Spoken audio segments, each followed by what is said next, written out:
৩৮ বছর পর ভারতীয় চলচ্চিত্রের ইতিহাসে নজির গড়ল ইমরান হাশমি। জনপ্রিয় বলিউড অভিনেতার নতুন সিনেমা গ্রাউন্ড জিরো দিয়ে এই ইতিহাস সৃষ্টি হল। গত শুক্রবার ১৮ এপ্রিল ইমরান হাশমি অভিনীত গ্রাউন্ড জিরোর প্রিমিয়ার অনুষ্ঠিত হল।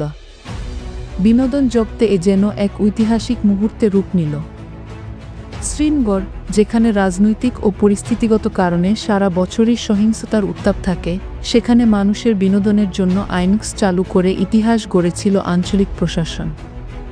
এবার আরও একটি নতুন ইতিহাসের সাক্ষী হল উপত্যকার মানুষ। এক বিএসএফ জওয়ানের বীরত্বের কাহিনী অবলম্বনে নির্মিত সিনেমাটির প্রিমিয়ার হয়ে গেল সেখানে। একঝাঁক বিএসএফ জওয়ানের উপস্থিতিতে দেখানো হয়েছে গ্রাউন্ড জিরো। শুক্রবার শ্রীনগরে প্রিমিয়ারে হাজির ছিল সিনেমাটির টিম।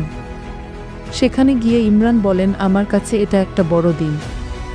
৩৮ বছর পর শ্রীনগরে রেড কার্পেটে কোনো হিন্দি ছবির প্রিমিয়ার অনুষ্ঠানের আয়োজন করা হয়েছে।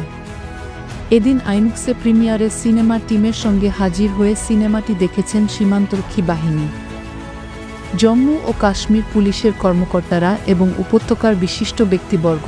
তেজ দেওস্কর পরিচালিত সিনেমাটির মাধ্যমে প্রথমবার কোনো সেনানায়কের চরিত্রে অভিনয় করেছেন ইমরান। নিজের পরিচিত ইমেজ ভেঙে একেবারে নতুন অবতারে এতে হাজির হয়েছেন অভিনেতা। সিনেমাটি ২৫ এপ্রিল মুক্তি পাবে।